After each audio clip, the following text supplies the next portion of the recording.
farming. Now that's something I'd live stream. Quick pivot, you won't believe this, Simon. Latest tech gossip, shoes with GPS for folks who can't find their feet. Yep, you heard that right.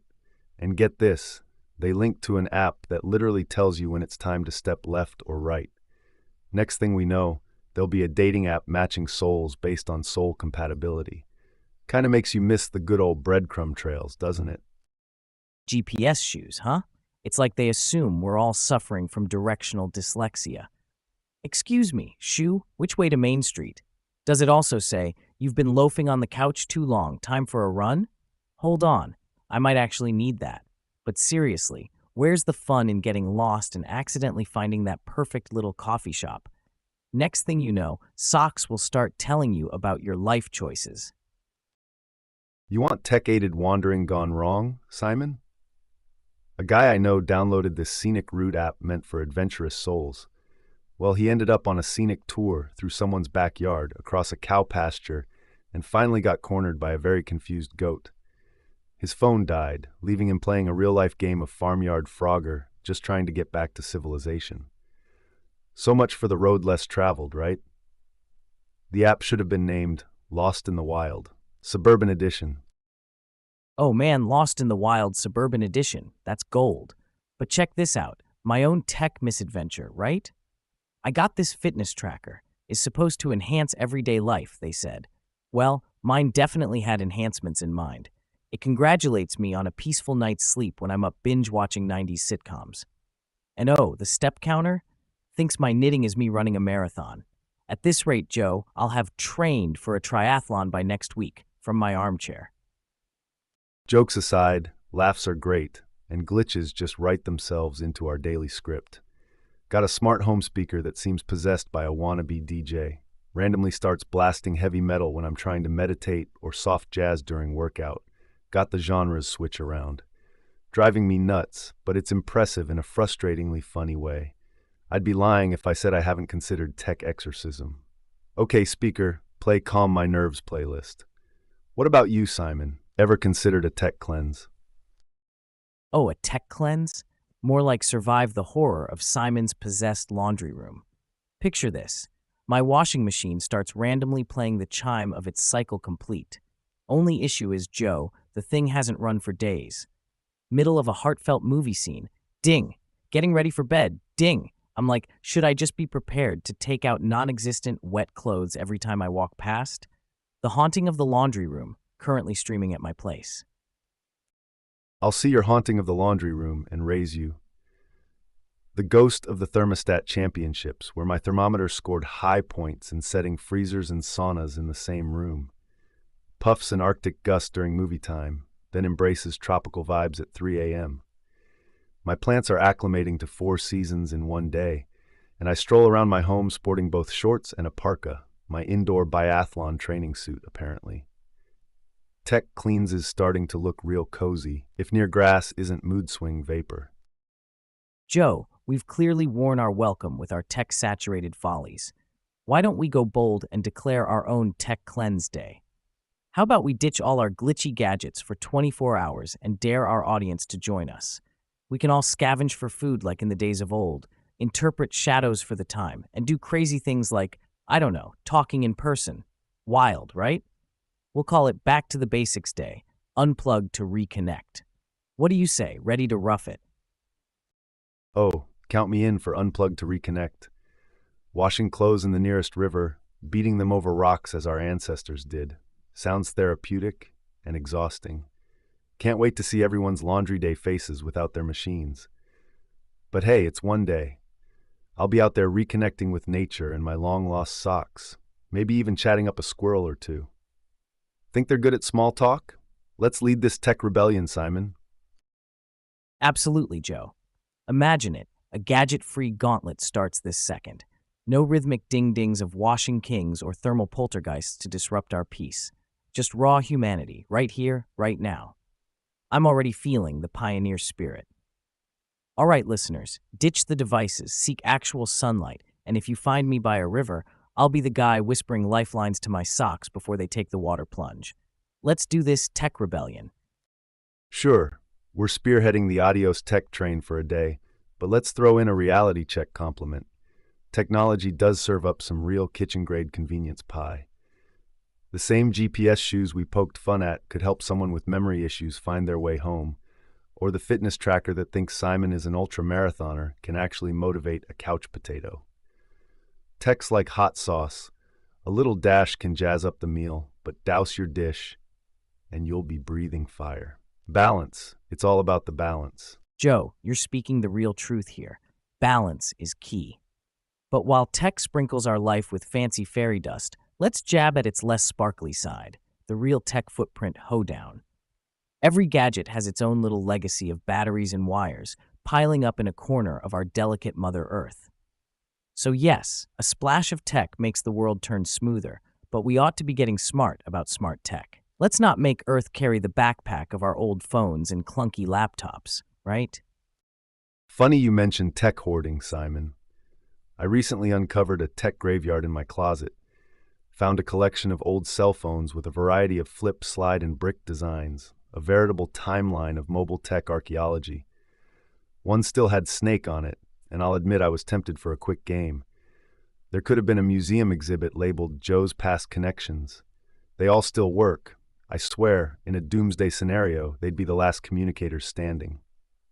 Might start handing them out as relics to the next generation. Here's your new old device, kid. Charge it once a year. Sustainability and a history lesson, all in one. Speaking of ancient relics, I stumbled upon the weirdest thing the other day. You'll never guess what it is, a pet rock revival group. I'm not even kidding. These folks are adopting these silent, stoic companions, and they're dead serious. Seems like the 70s spirit is making a kind of bizarre comeback. There are rock outfits, leash training videos, you name it. How hilarious is that? Rocks with jackets, Joe. I'm this close to starting a rock sweater knitting club. What do you make of that trend? Rocks with jackets. Now that's what's been missing from fashion. Reminds me of a little garden statue I found. Its smug, almost condescending expression was priceless. Thought it'd make a great silent sidekick for the podcast studio.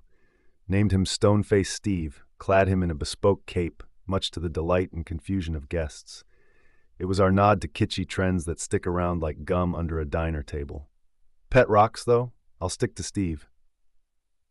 At least he appreciates my humor in stoic silence. All this talk about our silent and stony friends got me thinking. How about we dive deep into the enchanted world of competitive topiary sculpting? Picture this. Gone are the days of just trimming hedges. Now it's full-on living sculptures duking it out.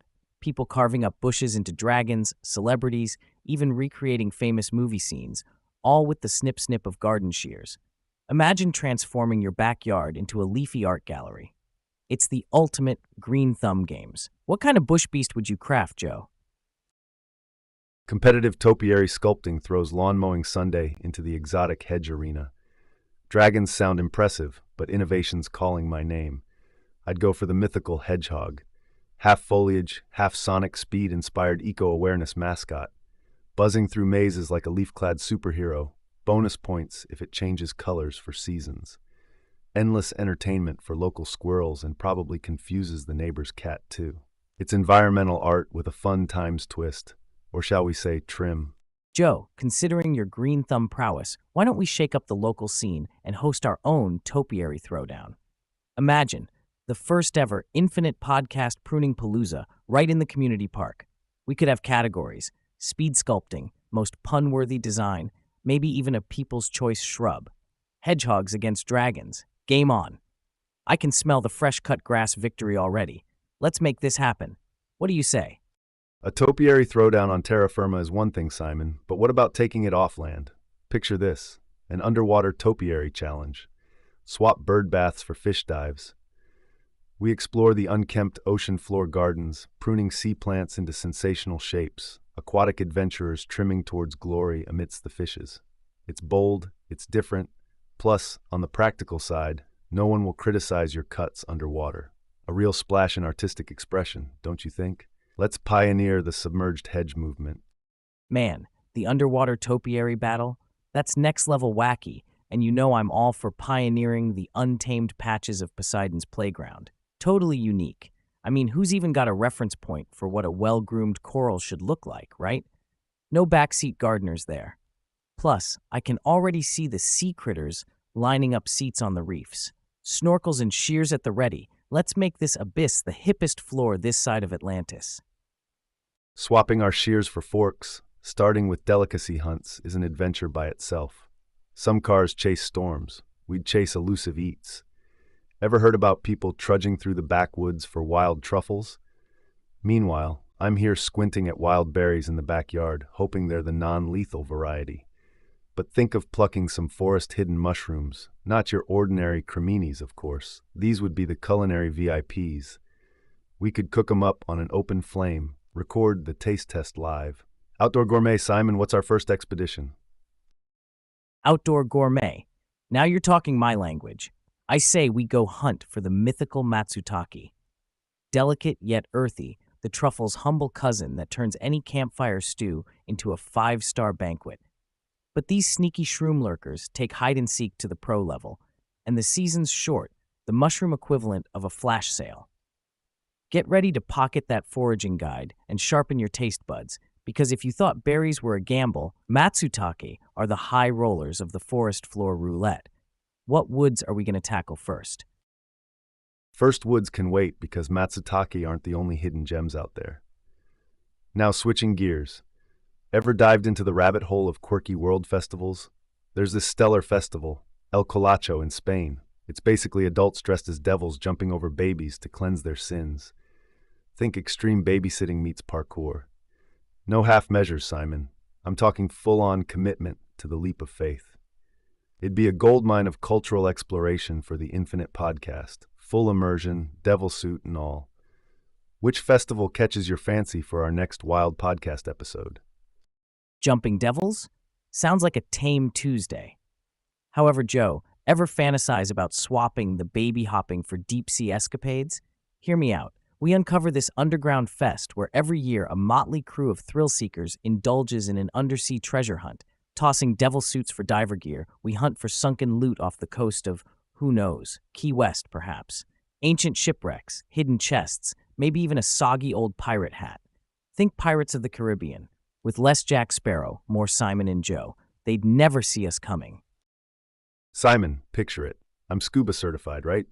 First deep dive, all's well, cruising alongside sea turtles. Out of nowhere, fog in my mask. Panic? Nope. I forgot to shave. Stubble turned my mask into a leaky faucet. By the end of the dive, I've snorted enough salt water to season a feast. Prestige of the briny deep? Got it. Resembling a drowned walrus? Nailed it. But imagine, this could have been our oceanic treasure hunt trial run. Always prime that sea beard. Safe to say, I stick to land-based oddities now. Ha! Tailored it for you, huh? Now buckle up. Here's my pièce de résistance of festival flops. So there's this cheese rolling gig in England, right? Simple enough. Roll some cheese down a hill, fellow lunatics cheese chase. There I am, knees high, channeling my inner cheese-needy maniac. Then bam, reality check. I tumble, somersault over pride, embracing sod more personally than planned. The cheese? I'm sure it made it to freedom. Me? I left sporting grass stains as badges of valor, and a story that not even the cows would believe. Get this, I decided to try out the cheesy roller. Spot an unsuspected gigantic wheel bounding directly towards me. No joke, I'm talking fridge-sized dairy tsunami. Just swerved in time for a mighty leap worthy of Olympic gymnastics. Wish list, sidewalk chalk to mark where I stuck that landing. Next week is April Fool's Day-based miraculous diet recovery claims. See you then. Oh, one last lactose-heavy hitter before we dash. Did you know the world's largest cheese was a cheddar stunt double, weighing in at a whopping 34,854 pounds? To picture it, you'd have needed an Olympic pool-sized cracker and a giant's wine glass. And try rolling that monster down a hill, you'd witness a dairy-induced seismic event strong enough to register on the Richter. Catch you on our next madcap, miraculous diet recovery. Marathon, bring your stretchiest pants, folks. Ready for a supersized food tale, Simon? I jumped into the monstrous meal-making annals and created the behemoth to end all bagels, Le Grande Whole. Literally chewed through enough dough for a small bakery, sumo-sized it into a torus the size of a tractor tire. Fishing line for the win. My regular cutter wasn't cutting it. flooded it with the Pacific's worth of cream cheese. Dockers outside frantically waving locks like flags. Tell me, friend, are bagels still brunch if you invite the neighborhood to cooperate like it's a barn raising? Whoa! While you're setting carb-filled feasts for the entire town, I'm slipping past Pluto on a starship. Why settle for a bakery when there's a whole galaxy of mysteries to need, right? Think about it. Bake a space scone, float it towards Mars, call it interplanetary catering. And there's this. I'm launching a DIY cosmic pizza. Tossing dough in zero-G, spiraling pepperonis like Saturn's rings. Looks like the Milky Way's got stiff competition. Simon's Pizzeria is that little shining speck on the left. Out of this world snacks, anyone? Now, back to your bagel saga. Hang on, shifting from galactic gourmet to record-breaking bites. Picture this, world's largest cosmic cake, 4 stories high, sprinkled with edible mini galaxies. And the cherry on top, an actual mini meteorite, edible gold leaf wrapped. Sure, we could aim for the stars, but why not conquer the whole universe with sugar, butter, and a touch of otherworldly extravagance? From Saturn's rings of frosting to sprinkles shaped like stars, even little green men would line up for a slice. Earth to Simon, ready to orbit this colossal confectionery creation. Pfft, hold your space horses. I got a tail that bends the orbit. Pivoted from cosmic confections to backyard wonders, I found the mysterious whispering lawn gnomes of Portland. No ordinary garden kitsch. These statuettes spout riddles at twilight that'd stump even the Riddler. Turns out, some eccentric artist rigged them up with voice boxes. So here I am, scribbling down gnome speak, knee-deep in gnome lore, trying to crack the Da Vinci Code of gnome. What's next? Time-traveling toasters? Stay tuned, fellow Earthlings. Hold your cosmic thinking cap, partner. We channel sci-fi, yet I'm knee-deep in sourdough saga. Think Grandma's bakery on Mars crashed back to Earth. No droids, only old-school elbow grease. I'm working on loaf tech, crafted an ale-infused workshop small batch mega bun. It could feed an army. No timers, pure instinct. My kitchen's more terra firma than sci-fi, less lightsaber cuts, more crusty bread guts. Makes your gnome escapade feel like futuristic folklore. Keep the magic, ditch the gadgets. Now your turn, Simon. Blend rustic with rocket. Get ready for liftoff. Here's a challenge. It's the Rocket Rustic Cook-Off. Picture this. Build our own smoke-belching, sauce-slathered barbecue rockets. No fancy tech here, just gut feelings and charred wood for scent.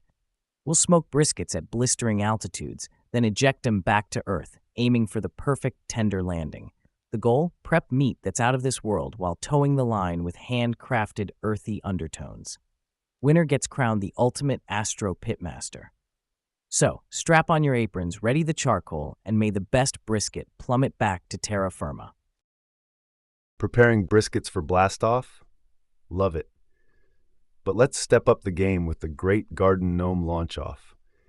Picture a battalion of Portland's whispering gnomes securing parachutes, poised for stratospheric adventures. We'll gauge conversation quality pre- and post-launch. Maybe they'll whisper secrets of the cosmos on re-entry. Who knows? Could start an interstellar gnome gossip network. Let's give those silent ceramic spectators the thrill ride of their plaster lives. Competitors ready? 3, 2, 1. Launch a gnome. Oh, get this. Before we even launch them, there's already a gnome legend, the true pioneer of plucky plaster travel. Known as the world's most traveled garden gnome, this little guy has seen more countries than your average backpacker. Snagged from the garden by a globe-trotting band of pranksters, he's graced every continent with his stoic stance and cheeky grin, even hitting Antarctica. Imagine the tales he'd tell if only he'd whisper them out. Now, pitting our own gnomes against this seasoned jet-setter. That's history for the making. May the best gnome's flight win. Haha, that little guy zoomed around our planet, huh?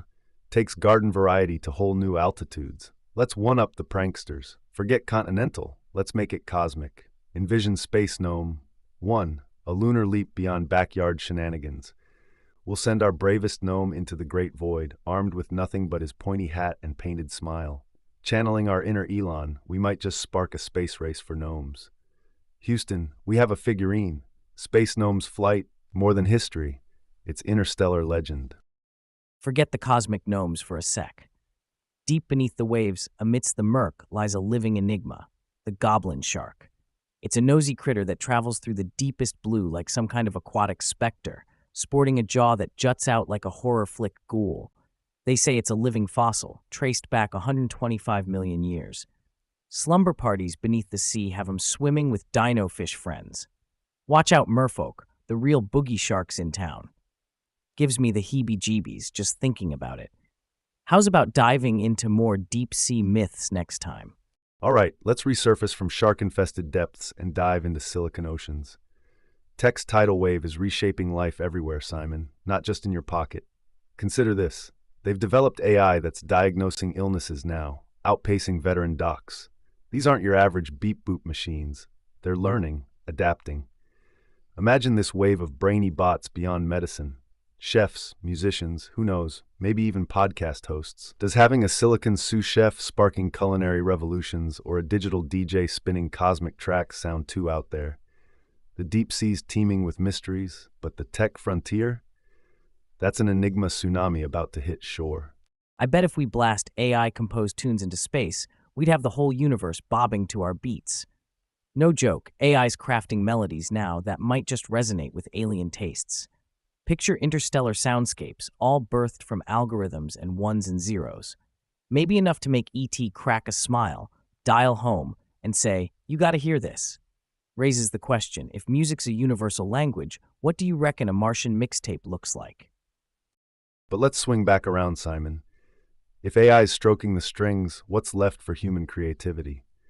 They say necessity's the mother of invention.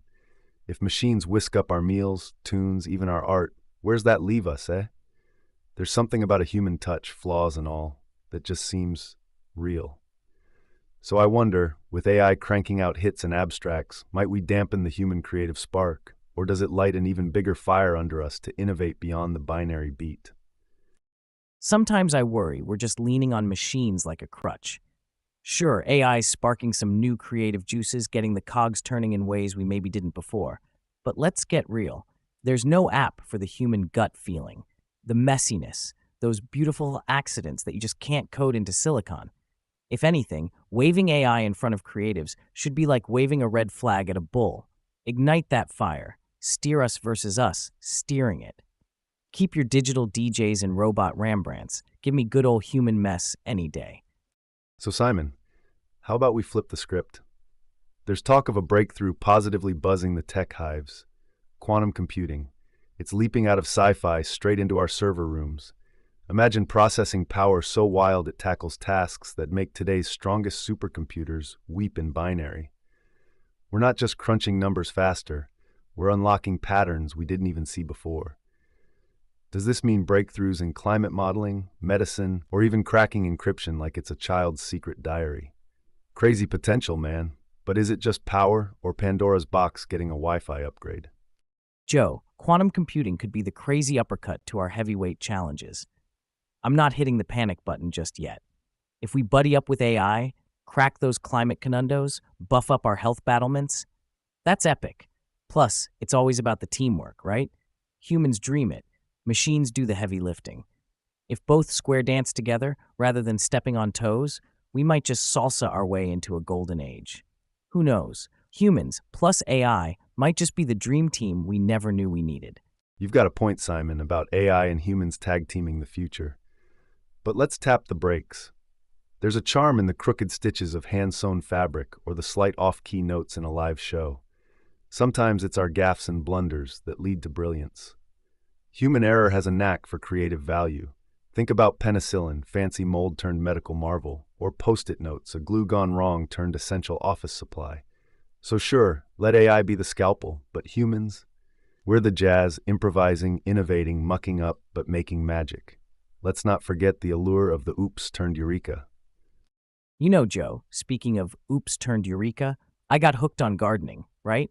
Started as a way to just not kill plants. But now, it's my zen zone. Dig this. Pulling weeds somehow pulls out the day's stress. And you wouldn't believe it, but I've even seen studies saying that getting your hands dirty in the soil can boost your mood. Some microbes in there act like natural antidepressants. Now that's wild. How's that for an unexpected hobby benefit? What's next? Knitting nets you a Nobel Prize. Ha! The mental picture alone cracks me up. Okay, picture this. Middle of nowhere, rundown cafe with a knitting circle of grandmasters. Secrets woven into pearls, cloaks of invisibility made for undercover peace builders. There's Martha, double-clicking her needles. Bam! Turns a ball of yarn into an unbreakable security net in 5-speed knitting rounds. Crooks busted by her stitchery scenes, getting the proper bind-off flashed around TV. Imagine being pinned down under an Afghan by yarn-wielding yentas. Headlines thumping Granny Gang being the real knitting ninjutsu hero brigade. Now that would turn these craft circles into Nobel legends. Knit fast, disarm quietly. Joe, that yarn tail's the wildest cable knit caper I've heard in ages. Easy there. Martha with them stealthy stitches. So, lay down the darn good adversarial needles and pull up for robotics. Far-flung future meeting burglar beaten bot buddies ain't too far off. Instead of our knittin' mafia trapping crooks all cozy like, how about watching RoboCop wannabes trundling after ne'er-do-wells? I'd pay good cash entry to witness real-deal Lawbot vs. homegrown thief. Big question lands. When tech lends a hand, is it lights out for our sneak thief buddies? Babe, bandits of the world gotta pick up knitting needles as their newfound gadget of choice. Shifting gears, Simon, technology's not all high stakes and heroism. It's also invading our daily awkward and silly with style. Take smart fridges. These gizmos now nudge you when milk's on the brink. Imagine, there you are in pajama glory, midnight snack run, only to be sassed by your fridge about expiration dates. Or AI vacuums mapping rooms that summon the family pets for a ride. It's a comedy routine in high-tech disguise. Tech noodles in our lives tickles the funny bone and might just remind us that the future can be as hilarious as it's handy. Which reminds me, ever ponder why we're so obsessed with what aliens look like? Sci-fi's stuffed with all kinds of wild designs, tiny gray folks with balloon heads or tentacle monsters squeezing into flying saucers. But who says they smart aliens wouldn't look just like a disco ball or even sound like a rusty car? What if these space tourists rocked intergalactic funk tunes? I tell you, Joe, the universe's final riddle is if aliens would dig our podcasts or if they'd label it primitive sound wastage. Extraterrestrial eavesdropping. It's the next great frontier. Ha, the thought of aliens bobbing to our banter is something else, man. But watch this quick turn. Once had my smartwatch calendar misfire. Picture this. It's date night, right? Suited up, looking sharp. Mid-conversation, my watch decides it's time to sound off, loudly, emblazoned across the screen. Time to take out the trash. Fancy restaurant. Dead silence. Glare from the partner brighter than a supernova. Spilled my water. Trip apology on loop. Talk about tech faux pas. Makes you miss the days of old-school paper calendars. Oh boy, dial it into the Simon Tech Blunders channel. I set up one of those smart home gadgets to switch on the lights, right? Super simple. Except I mess it up somehow. Middle of the night, it goes bonkers. Lights flashing, every bulb's a disco strobe. Neighbors thought I was either throwing a secret rave or communicating with outer space. Until 3 a.m., blinking like a confused firefly, just trying to shoo the tech ghost out. Let's just say, my relationship with smart homes? It's complicated. Oh, Simon, join the club. Here's my doozy. Decided to cozy up the house, got one of those voice-controlled thermostats. Simple, right? Set the temperature to a comfortable 70, I'd say. Well, one day, had some friends over, discussions got heated, and the thermostat thought it was game time. Misheard something and cranked the heat to Sahara levels. Picture us, a bunch of sweating fools, peeling off layers, while I'm wrestling with voice commands like a madman trying to negotiate with a toaster. Tech's great until it turns your crib into a tropical resort without the beach. Ah, remind me to dial down the smart home chat. But get this about tech mishaps. My buddy had one of those fancy robot vacuums, souped up, obstacle detection, the works. He also has a cat, big, furry, king of the jungle wannabe. One day, his cat's lounging, tail flick in the air, and here comes the vacuum. Senses the tail as debris, right? Pounces on it like it's the last scrap on Earth. The cat rockets up, lands clear on the other side of the room. The bot just twirls, confused. Now, when that thing charges, it's like battle stations. Fur Mountain sees a mere cleaning droid as the ultimate rival for territory. It's hilariously pathetic. Talk about an interspecies rivalry, right? Get this. A study found that robot vacuums can actually map the insides of your home. Now imagine pets thinking they're map-worthy obstacles to be conquered. There's your cat, a strategizing fur general overlooking his domain, outwitting this mechanical intruder with each nap. Every time that bot thinks it's got the layout pat, Whiskers over there throws it a curveball, redecorating the landscape with a swift leap. It's a cat and robot game of Risk, and the stakes are clean floors and pet egos. Oh man, your cat turned warlord, battling the bot. It's gold, Joe. Takes me back to the time when my sister's dog ate her fitness tracker. Out for a walk, Pupper decides it's snack o'clock, chomps the gadget right off her wrist. Next thing you know, the app's congratulating her on reaching 20,000 steps in seconds. She's halfway to panic mode over her supposed super speed before we realize Sir Choose-A-Lot is digesting the tech. Ridiculous. Absolutely frickin' hilarious. That's one way to break a record, huh? Speaking of chomping tech, I heard about a parrot that managed to place an online shopping order by mimicking its owner. Picture this. You come home to a mountain of snacks and toys you never bought, all thanks to your feathered friend's new talent. Makes you reconsider who really owns who when Polly's got a taste for e-commerce and a beak for passwords. Now that's a whole new level of tech mishaps. Bird-brained purchases, literally. Kick it up a notch then. My cousin's dog, a proper slobber mastermind, got onto his laptop. I get this frantic call about random emails sent, contacts flooded with ADGASDH and slobber emojis. Turns out the pooch had a literal field day pawing at the keyboard, sent a draft masterpiece to a confused list of folks. There's my cousin apologizing for Max's abstract art. Max looked so proud, though, like he just typed War and Peace. I say let that dog have a blog. The Muddy Paws Chronicles. Catchy, right? Hilarious idea, the Muddy Paws Chronicles, a bestseller in the making right there.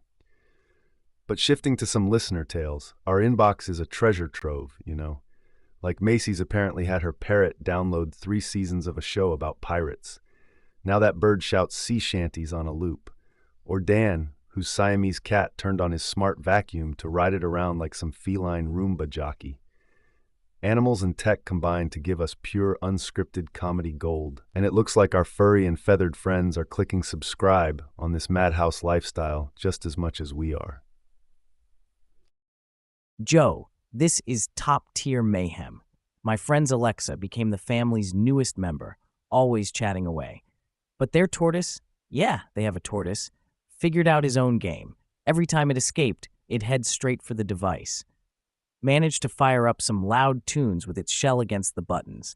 The family would come home to a party hosted by Mr. Tortoise, wedged next to Alexa, bumping classics while sunbathing under his lamp. The slowest DJ you've never paid a dime to see, turning the living room into a trance festival, one shell tap at a time. That's ridiculous, Simon. You know, I read somewhere that pets are interacting with tech more and more, becoming quite the savvy users. Like researchers have designed touchscreens that zoo animals can use. Imagine a monkey swiping through different fruits to choose its lunch, or a penguin tapping away to find its favorite fish. Gives a new meaning to the term user-friendly, when even a tortoise can accidentally throw a rave at home. Animals might just be the next big demographic for tech companies. Watch out, Silicon Valley. Funnily enough, touchscreens for orangutans? They're old news. Research showed these brainy apes actually can play video games. Yeah, there was this one orangutan that got really into Fruit Ninja. Imagine that. A literal fruit ninja in the zoo, swiping at bananas and melons on the screen with its long fingers. Folks watching must have wondered, how many points for a zookeeper cameo? Man, at this rate, we'll be seeing animal esports leagues. While the idea of animal esports leagues is entertaining, let's swing back for a second, Simon. It's important to talk about the impact all this interaction with gadgets might have on animal welfare. Purely for a laugh, sure, but in reality, shoving screens in front of animals could be like giving espresso to toddlers, stressful and potentially problematic. Do these critters get a say in their screen time? Doubtful. We've got to be mindful that what's funny for a moment doesn't turn into a full-time circus act for our animal buddies. Oh, Joe, check this. My neighbor's got this fluffy cat that's like a ninja, silent but deadly. One night, they wake up to sirens. Their smart security system is wailing. Cops show up, everybody's in pajamas, and guess what? Fluffer's McStealth is sitting on the control panel, extra smug, pawing the panic button like it owes him treats. Their very own furry burglar alarm. Of course, the only crime committed was against sleep, classic Fluff move to get an early breakfast. Cat 1, Human 0. Actually, tech's not always the villain in the feline-human saga. Consider those automatic feeders. They're lifesavers for cats with an early breakfast plot. Keeps their feeding schedule on time, no paw required. Plus, tech like GPS collars or pet cameras helps us keep tabs on our escape artist pets. Done right, tech adds to our pets' lives rather than just setting the stage for midnight false alarms. It's about using innovation responsibly, not letting our pets moonlight as security testers. What if pets just don't care about the tech the way we do? Like here we are, high-fiving over the latest pet cam giving treats. Boom, awesome, am I right? But Whiskers is out there thinking, just gimme the snack, skip the space-age nonsense. We're raving about pet tech breakthroughs. They're just waiting for the next belly rub or ear scratch session. They probably see our gadgets as another weird human thing, like wearing pants or not chasing every squirrel. The real breakthrough? Understanding it's the simple things, like a good scratch, that make their day, not a Wi-Fi-enabled treat dispenser with facial recognition. Speaking of squirrels, I came across a nutty fact the other day. Did you know that squirrels are one of the few animals that can interpret human gestures? Like point at something, and they'll actually follow your finger to see what's up. That's not just any old rodent behavior. That's like a secret handshake with nature. Makes me wonder what's next. Could animals start understanding our tech talk one day, decode our Wi-Fi passwords? Watch out. There could be a squirrel eavesdropping on this podcast right now, scheming to swipe our snack stash with its newfound human speak skills. Funny you should mention squirrels and Tech Joe. Buddy of mine, classic inventor type, he's convinced his bird feeder's being raided by commando squirrels.